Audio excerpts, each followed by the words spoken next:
Hello everyone, ये the study गुरु और मैं हूं अनिल कुमार। इस वीडियो में हम देखेंगे सोशल सिक्योरिटी। जो सोशल सिक्योरिटी हमारी एक यूनिट है जो ईपीएफओ में आती है, उसका जो फर्स्ट पार्ट है उसमें हम कुछ टॉपिक डिस्कस करेंगे। जैसे सोशल सिक्योरिटी का इंट्रोडक्शन, उसका मीनिंग क्या है, क्या होता है बेसिकली सोशल सिक्योरिटी, उसके बारे में इंटरनेशनल लेवल लॉ क्या बोलता है, इंडिया क्या बोलता है, बेसिक कन्वेंशन क्या बनती है, ऑब्जेक्टिव क्या है इसको बनाने के, इसका स्कोप क्या है, और labour international labour organisation and आपका जो सोशल सिक्योरिटी है वो क्या बोलता है। फिर कॉन्स्टिट्यूशनल प्रोविज़न क्या है सोशल सिक्योरिटी के इंडिया में, आपका जो सुप्रीम लॉ है कॉन्स्टिट्यूशन ऑफ इंडिया, वो क्या बोलता है लेबर सोशल सिक्योरिटी के बारे में वो। उसके बाद आपके हमारे यहाँ पे हमारी कंट्री में सोशल सिक्योरिटी के कितने लॉ हैं, ज़्यादा नहीं तो 60-70 से ज़्यादा ही लॉ होंगे, और वो क्या बोलते हैं, ये चीज़ें हम इसमें थोड़ा सा देखेंगे।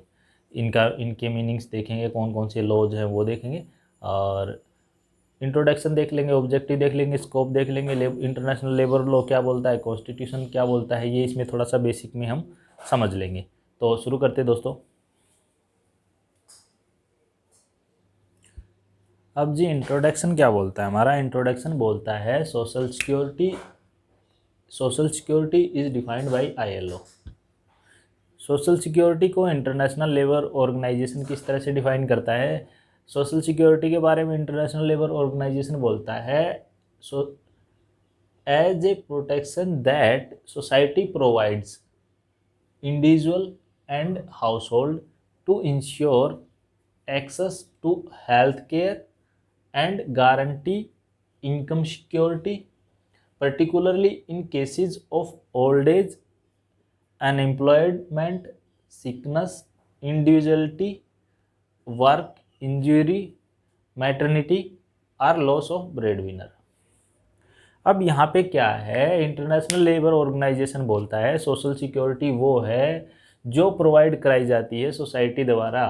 किसको किसको प्रोवाइड कराएगी सोसाइटी? सोसाइटी प्रोवाइड कराएगी इंडिविजुअल को, हाउस होल्ड को। किस चीज़ में? हेल्थ केयर में। कोई बीमार है, उसका कोई देखने वाला नहीं, उसको हेल्थ केयर प्रोवाइड करानी की। और गारंटी किस चीज़ में? गवर्नमेंट उनको गारंटी प्रोवाइड कराएगी, जो भी वहाँ पे वेलफेयर गवर्नमेंट है वो उसको गारंटी प्रोवाइड कराएगी। किस चीज़ की? इनकम सिक्योरिटी की। जैसे हमारे यहाँ पे इनकम सिक्योरिटी के लिए तरह तरह की योजनाएं गवर्नमेंट निकालती है टाइम टू टाइम। जैसे पहले योजना निकाली मनरेगा निकाली थी महात्मा गांधी ने, national guaranteed rural employment scheme करके। फिर उसके बाद प्रधानमंत्री आवास योजना, प्रधानमंत्री हेल्थ स्कीम, प्रधानमंत्री ये, प्रधानमंत्री वो, इस तरह की जो योजनाएं रहती हैं वो सारी आपकी सोशल सिक्योरिटी में आती है। फिर particularly in cases of old age, जो आप ओल्ड एज के लिए पेंशन की स्कीम निकालते हैं, ओल्ड एज पेंशन, वो भी आपकी सोशल सिक्योरिटी में आती है। ओल्ड एज के लिए हेल्थ का बीमा दे रहे हो, इंश्योरेंस दे रहे हो, इनकम टैक्स में छूट दे रहे हो, वो सारी सोशल सिक्योरिटी में आती है। फिर अनएम्प्लॉयमेंट, आपको बेरोजगार, गवर्नमेंट बेरोजगारी भत्ता देती है। जो अनएम्प्लॉयमेंट है उनको रोज़गार के लिए प्रोविज़न करती है, हर स्टेट गवर्नमेंट सेंट्रल गवर्नमेंट अलग अलग प्रोविज़न करती है, वो सारे आपके सोशल सिक्योरिटी में आते हैं। फिर मान लो कोई बीमार आदमी है, जैसे अभी कोरोना चल रहा है, तो जो बीमार हो रहे हैं गवर्नमेंट उनको लेके जा रही है, उनका इलाज कर रही है। अभी वैक्सीनेशन की बात चल रही है कि सबको, जिनकी एज 18 से 45 के बीच में, उनकी फ्री में वैक्सीनेशन लगेगी। स्टेट गवर्नमेंट्स बोल रही है, सेंटर बोल रही है। उसके बाद जो सेंट्रल गवर्नमेंट है उन्होंने पहले बोला था कि 45 से 60 के बीच में आपको 45 से ज़्यादा एज है तो आपको वैक्सीनेशन करा सकते हो। तो वो सारा आपका सोशल सिक्योरिटी का काम है। फिर आता है वर्क। अगर किसी को वर्क नहीं मिल रहा तो उसको वर्क प्रोवाइड कराओ। अगर कोई बीमार है तो उसको चिकित्सा मिलनी चाहिए। ये नहीं कि बंदा ऑक्सीजन के लिए घूम रहा है इधर उधर, सिस्टम काम नहीं कर रहा। सिस्टम कौन है? इंजरी, अगर मान लो किसी को इंजरी हो जाती है, मान लो कोई रोड पे एक्सीडेंट हो जाता है किसी बंदे का, तो उस टाइम पे क्या रूल है? आप रूल इन द सेंस उसको बेचारे को नज़दीकी हॉस्पिटल लेके जाओ, उसका इलाज कराओ, ये नहीं कि वो फॉर्म ही भरता रह जाए।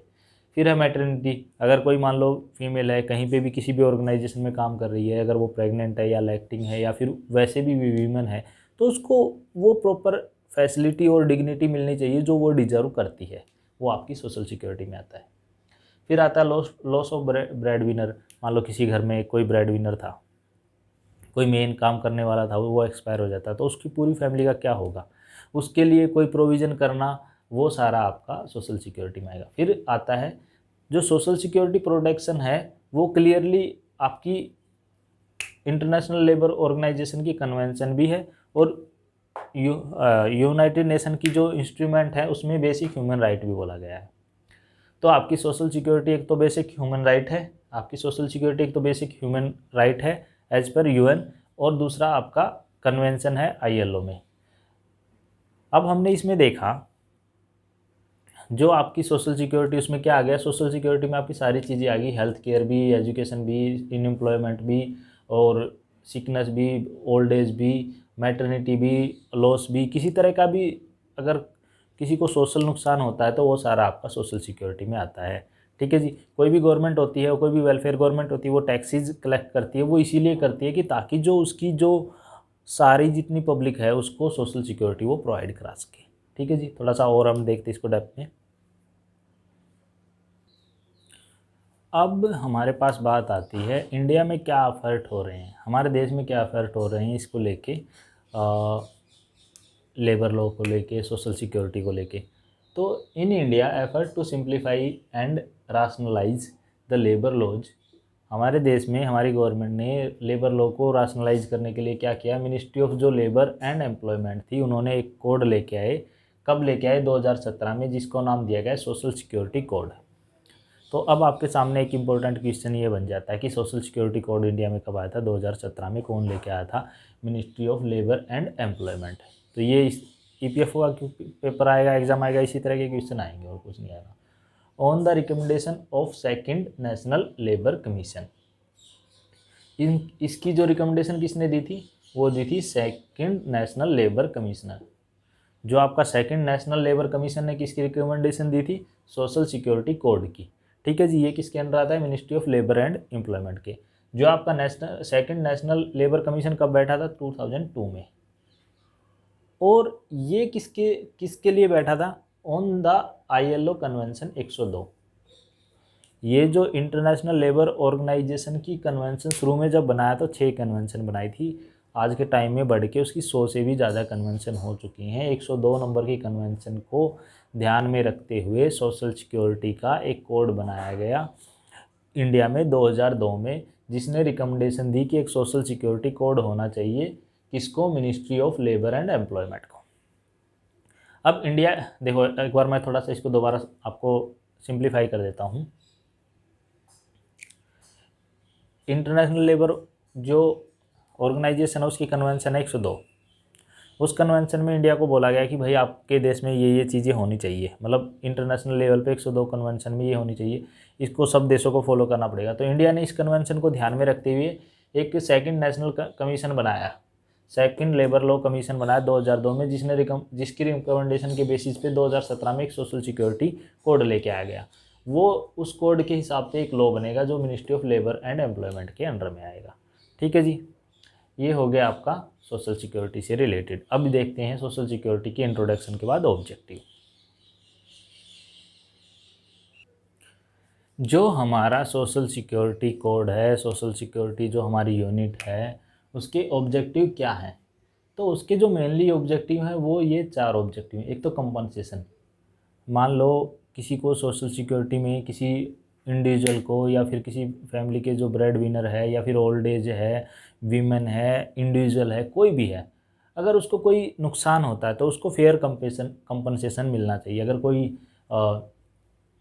अगर कोई मान लो किसी को हेल्थ से रिलेटेड कोई इशू है तो उसने मान लो इंश्योरेंस ले रखा है तो उसको कंपनसेशन मिलना चाहिए। अगर उसको एक्सीडेंट हो जाता है, उसका कोई बॉडी का पार्ट चला जाता है तो उसके हिसाब से उसको कंपनसेशन मिलना चाहिए। ठीक है। फिर आता है रिस्टोरेशन। रेस्टोरेशन का मतलब ये है कि मान लो मैं कहीं काम कर रहा था, मेरे साथ कोई कैजुअलिटी हो गई, तो मैं मान लो मेरी डेथ हो गई तो मेरी फैमिली को उसके बदले में कुछ मिले। ठीक है। फिर अगर मुझे मान लो मैं कोई काम करने के लायक नहीं बचा, अगर मैं काम करता तो क्या कमाता, नहीं करता तो अगर मेरी फैमिली का कैसे गुजारा चलेगा, उसकी रिस्टोरेशन करना, ये इसका पार्ट रहेगा। तो वो भी सोशल सिक्योरिटी में आता है। फिर प्रिवेंशन में मान लो अच्छी हेल्थ, मतलब बीमारी से प्रिवेंशन करना और एजुकेशन देना, ये सारी जितनी भी मतलब आपको चीज़ें दिखाई दे रही हैं, मतलब जितनी भी चीज़ें आप सोच सकते हो, जैसे मान लो हेल्थ से रिलेटेड, एजुकेशन से रिलेटेड, इंश्योरेंस से रिलेटेड, डेमोक्रेसी से रिलेटेड, वो सारी चीज़ें आपकी इसमें प्रिवेंशन में आएंगी। फिर आता है सोशल जस्टिस। इसका मतलब ये है कि आपको सोशल सिक्योरिटी में सोशल जस्टिस प्रोवाइड कराना है। सोशल जस्टिस का मतलब क्या है कि ये नहीं है कि आप जो एम्प्लॉयमेंट प्रोवाइड करा रहे हो सिर्फ अमीर लोगों को ही प्रोवाइड करा रहे हो, ठीक है। जो लोग हैं जिनके पास कोई रोज़गार नहीं है उनको भी थोड़ा बहुत आप एम्प्लॉयमेंट दोगे ताकि उनका भी गुजारा हो सके। तो ये होता है सोशल जस्टिस। तो ये 4 आपके मेन ऑब्जेक्टिव थे, compensation, restoration, prevention and social justice. अब तो आगे चल के थोड़ा सा और हम देखते हैं। अब जो हमारा आता है सोशल सिक्योरिटी, उसके स्कोप की अगर हम बात करें तो सोशल सिक्योरिटी का जो स्कोप है सबसे पहले आता है सोशल असिस्टेंट। सोशल असिस्टेंट किसका असिस्टेंट कर रहे हो आप? जो भी इंडिविजुअल है, वीमेन है, ओल्ड एज है, इल है, ब्रेड विनर है, जितना भी जो करता है, कंपनी है, मतलब HUF है, जो भी है, आप उसको सोशल असिस्टेंट प्रोवाइड कराओगे। कब? जब उसको ज़रूरत है, हेल्थ से रिलेटेड, इलनेस से रिलेटेड, खाने से रिलेटेड, जॉब से रिलेटेड, और वीकनेस से रिलेटेड, और अगर मान लो हॉस्पिटल से रिलेटेड, ये सारी चीज़ें। फिर इसके बाद क्या है स्कोप में? Public service. आपकी सोशल सिक्योरिटी क्या पब्लिक सर्विस ही तो, आप पब्लिक की सर्विस ही तो कर रहे हो। ये जितने भी सारी चीज़ें मैं बता रहा हूँ ये पब्लिक ही तो है। आप उनको सोशल सिक्योरिटी प्रोवाइड करा रहे हो, उनकी सर्विस ही तो कर रहे हो। फिर है ये सोशल इंश्योरेंस। एक होता है इंश्योरेंस। इंश्योरेंस में आप कुछ प्रोवाइड कराते हो, उसके बदले में आपको कुछ मिलता है। यहाँ पे ये आपका सोशल इंश्योरेंस है, सोसाइटी आपको प्रोवाइड करा रही है। मान लो सोशल सिक्योरिटी में गवर्नमेंट कुछ आपको प्रोवाइड कराती है, कुछ कंपनी प्रोवाइड कराती है अपने बिहाफ पे, और कुछ आपके आस पड़ोस के लोग प्रोवाइड कराते हैं। वो सोशल इंश्योरेंस ही तो है, और क्या है। तो ये आपके स्कोप में आते हैं social assistant, public service and social insurance. अब थोड़ा सा और हम आगे इसको देखते हैं।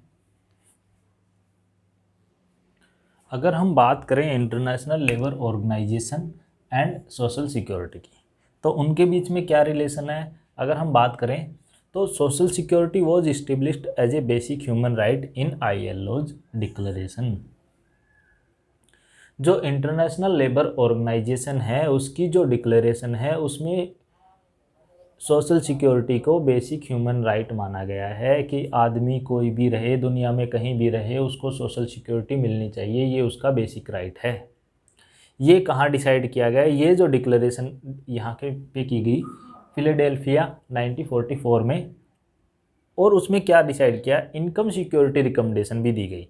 Income security recommendation international labour organisation convention में, और recommendation relevant to social security. अब है ना, इस रिलेशन में कई चीज़ें आती हैं जो हम एक एक करके सारी देखेंगे। सबसे पहले आपको यहाँ पे ध्यान ये रखना है कि जो आपका जो सोशल सिक्योरिटी है वो बेसिक ह्यूमन राइट है। किसके अंडर आता है? ये आता है इंटरनेशनल लेबर ऑर्गेनाइजेशन की जो डिक्लेरेशन है 1944 में, जो हुई थी फिलाडेल्फिया में, ठीक है जी।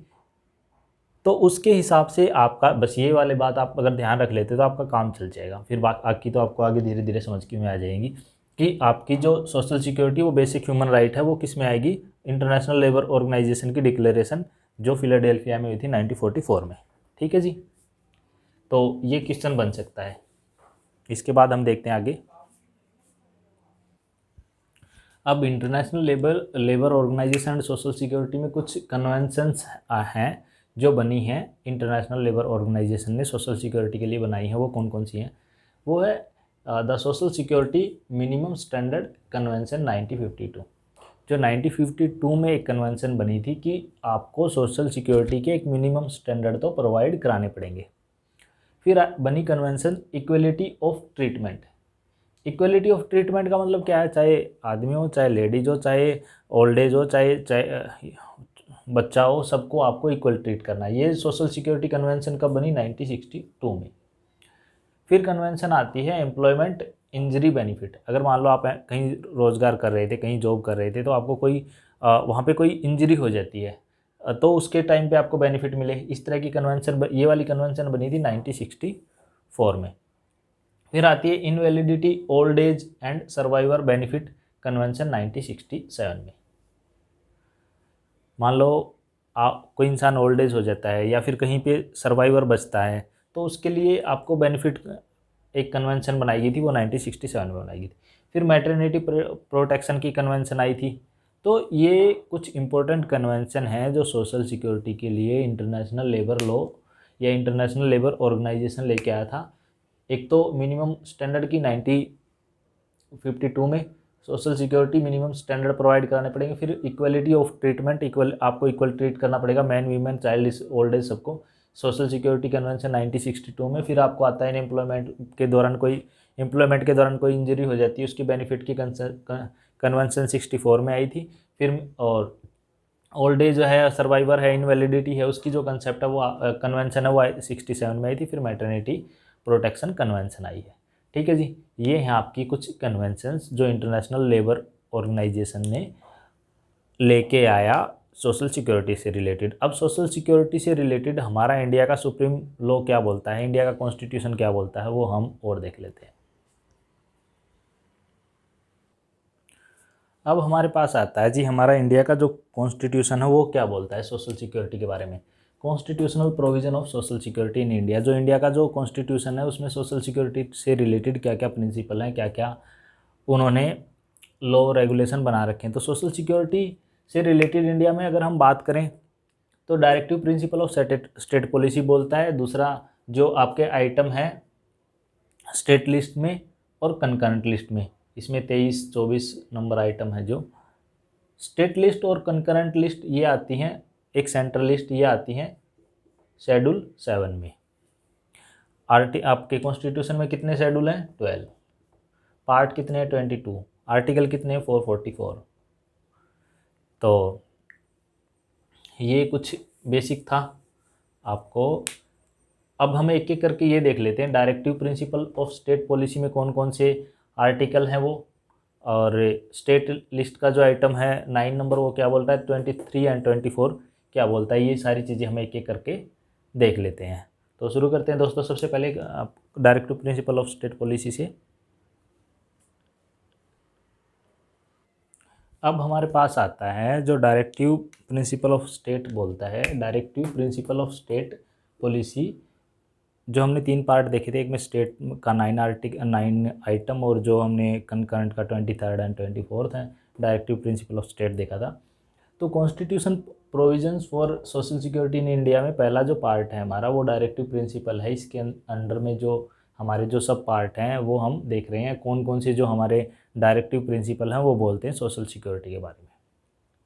सबसे पहले बोलता है आर्टिकल 38। आर्टिकल 38 क्या बोलता है सोशल सिक्योरिटी के बारे में, to secure and protect the social order which stand welfare of people. सीधी बात है, जहाँ वेलफेयर आता है पीपल का, किसी मतलब ह्यूमन बीइंग का, तो वो आपका सोशल सिक्योरिटी में तो है ही। तो आपका आर्टिकल 38 सोशल सिक्योरिटी के बारे में बोलता है। क्या बोलता है, आपको सिक्योर करना है, गवर्नमेंट को सिक्योर करना है, सिक्योर ही नहीं करना है खाली, उसके साथ साथ प्रोटेक्ट भी करना है। गवर्नमेंट को सिक्योर भी करना है, प्रोटेक्ट भी करना है, क्या, social welfare of people, social order society का। ठीक है जी। To strive for the minimising the inequality in income. Article 38 सब आर्टिकल 2 बोलता है कि जो सोसाइटी में जो इनइक्वालिटीज़ हैं उसको मिनिमाइज़ करना है। इनइक्वालिटीज़ कैसे, जैसे मान लो अगर हम बात करते हैं अंबानी अडानी की, उन पर बहुत बिलियंस ऑफ रुपीज़ हैं, ठीक है, लेकिन कुछ लोग मतलब कुछ लोग क्या, करोड़ों लोग ऐसे हैं जिनको मतलब खाने के लिए 2 वक्त की रोटी भी वो भी नहीं मिलती, ब्रेड भी नहीं मिलती। ठीक है, तो वो जो इनइक्वालिटी है आप उसको मिनिमाइज़ कैसे करोगे, ये आपको डायरेक्ट करता है directive principle of state policy to government को कि आपको मिनिमाइज़ करनी है इनइक्वालिटी इन कंट्री। ठीक है, वो आर्टिकल 38 सब आर्टिकल 2 बोलता है। फिर 3rd नंबर पे आता है citizen shall have to right citizen shall have right to an adequate means of livelihood। देश में कोई भी आदमी रह रहा है तो आर्टिकल 39A उसके लिए गवर्नमेंट को डायरेक्ट करता है, आपका कॉन्स्टिट्यूशन उसको डायरेक्ट करता है कि कोई भी इंसान उसको इस कंट्री में रह रहा है तो उसको मिनिमम लाइवलीहुड मिलनी चाहिए, उसको खाना मिलना चाहिए, उसको रोज़गार मिलना चाहिए कम से कम। फिर आपके पास ये 39A बोलता है, ये 39B क्या बोलता है, 39B बोलता है ownership and control of material resources shall be distributed so as subserve the common गोल। जो ओनरशिप है ये नहीं है कि सारी प्रॉपर्टी गवर्नमेंट ने अपने कब्जे में ले ली, या सारी प्रॉपर्टी उठा के अंबानी को दे दी, सारी प्रॉपर्टी उठा के अडानी को दे दी, या फिर बड़े बिजनेसमैन और किसी को दे दी, ये नहीं है। ओनरशिप भी आप इस तरह से डिस्ट्रीब्यूट करोगे कि लोगों के पास कुछ ओनरशिप रहे। ठीक है जी। अब एक बार हम इनको दोबारा देख लेते हैं। Directive principle of state policy government को 38 में डायरेक्ट करता है कॉन्स्टिट्यूशन, आपको कॉन्स्टिट्यूशन डायरेक्ट करता है गवर्नमेंट को कि आपको प्रोटेक्ट करना है, सिक्योर करना है क्या, social order for the welfare of people. फिर आपका 38(2) बोलता है मिनिमाइज करनी है इनइक्वालिटी। फिर आपका 39A बोलता है राइट टू एडिक्वेट लाइवलीहुड। फिर 39B बोलता है control of the material resources to distribute the common goal. ठीक है जी। अब ये इसके बाद 4-5 और हम डायरेक्टिव प्रिंसिपल जो हैं जो बोलते हैं आपके सोशल सिक्योरिटी के बारे में, वो और देखते हैं। अब हमारे पास जो आता है directive principle of state policy में जो 5th नंबर पे आता है, economic system shall be operate in such a manner that doesn't result in concentration of wealth and means of production to common determinant, Article 39C. Article 39C, which comes under the directive principle of state policy, says that economic system इस तरह से operate होना चाहिए कि जो आपके resources हैं उनका, या वेल्थ है, या प्रोडक्शन के जो रिसोर्सेज है उनका किसी निजी हाथों में, 1-2 निजी हाथों में कंसंट्रेशन नहीं होना चाहिए। अभी जो किसान आंदोलन चल रहा है वो इसीलिए तो चल रहा है कि अडानी सब जगह अपनी अपनी मंडी बना रहा है, तो वो कंसंट्रेशन हो जाएगा ना एक हाथों में। और जो अगेंस्ट द लॉ भी है, अब आप कुछ कर भी नहीं सकते। जब आपके जहाँ थानेदार से लेके, वो कहते हैं मंत्री से लेके संतरी तब सब एक ही इंसान के हों, तो फिर क्या ही करोगे आप। फिर आता है आपके पास equal pay for equal work both man and women, article 39D। Article 39D बोलता है अगर आदमी है या फिर लेडीज़ है जो एक जैसा काम करते हैं तो उनको एक जैसी पे भी मिलनी चाहिए। Equal justice for and free legal aid, article 39 और कैपिटल A बोलता है कि इक्वल जस्टिस मिलना चाहिए सबको, कोई भी देश में रह रहा हो उसको इक्वल जस्टिस मिलना चाहिए। इसके ये नहीं है कि भाई लड़की की का रेप हो गया, डेथ हो गया, उसको मार वार दिया और उसको रात को 12 बजे जला दो, वो इक्वल जस्टिस नहीं है। फ्री लीगल एड मिलनी चाहिए। फिर फ्री लीगल एड इस वो वाली लीगल एड नहीं कि आप डीएम को भेज रहे हो उनके घर में धमकवा रहे हो लोगों को, वो वाली लीगल एड नहीं। इक्वल जस्टिस का मतलब ये है कि कोई भी इंसान है, चाहे अमीर है गरीब है, उसको जस्टिस मिलना चाहिए। फ्री लीगल एड का मतलब ये है कि अगर वो कैपेबल नहीं है तो उसको एड मिलनी चाहिए। फिर आता है right to work, to education and public assistant in certain cases. कोई भी देश में रह रहा है उसको राइट टू वर्क है, उसको अगर वो अनएम्प्लॉयड है तो उसको पर्टिकुलर क्रीड, कास्ट, रिलीजन के बेसिस पे आप उसको वर्क से डिनाई नहीं कर सकते। हर आदमी को काम करने का अधिकार है, ठीक है। उसको एजुकेशन प्राप्त करने का अधिकार है, ठीक है। पब्लिक असिस्टेंट का अधिकार है, वो बोलता है आपका directive principle of state policy का 40। अब हम देखते हैं इसके बाद हमारे पास आता है जो हमारा कंकरेंट लिस्ट में जो स्टेट कंकरेंट लिस्ट आती है, जो हमारी किस में आती है, जो शेड्यूल 7 में आती है, उसकी जो स्टेट लिस्ट में एक आर्टिकल 9 में आता है, वो आर्टिकल क्या बोलता है सोशल सिक्योरिटी के बारे में, वो देखते हैं। अब यहाँ हम डिस्कस करेंगे जो constitutional provision for security, social security in India में 2 प्रोविज़न हैं आपकी, 2 जगह और बच गए हमारे, नंबर 2 एंड नंबर 3। वो आते हैं आपके स्टेट लिस्ट में और कंकरेंट लिस्ट में। आपके पास जो लिस्ट होती हैं आर्टिकल की, सॉरी जो लिस्ट होती हैं आइटम्स की, आइटम को 3 तरह से डिवाइड किया जाता है। एक तो सेंट्रल लिस्ट, दूसरा स्टेट लिस्ट, तीसरा कंकरेंट लिस्ट। जो आइटम सेंट्रल लिस्ट में आते हैं उसमें जो प्रोविज़न बनाएंगे, जो रूल एंड रेगुलेशन बनाएंगे, वो सेंट्रल गवर्नमेंट खाली बना सकती है। दूसरा जो आर्टिकल आते हैं, दूसरा जो आइटम आते हैं स्टेट गवर्नमेंट की लिस्ट में आते हैं। जो स्टेट गवर्नमेंट की लिस्ट में जो आइटम आते हैं उन पे जो रूल एंड रेगुलेशन बनाएगी वो आपकी स्टेट गवर्नमेंट ही खाली बना सकती है। फिर आता है लिस्ट कंकरेंट लिस्ट। कुछ आइटम कंकरेंट लिस्ट में आते हैं जिन पे आपकी सेंट्रल गवर्नमेंट भी लॉ बना सकती है, स्टेट गवर्नमेंट भी rule and regulation and law बना सकती है। अब आपके पास लिस्ट हो गई 3, central list, state list, concurrent list. ये आते हैं schedule 7 of Indian constitution act.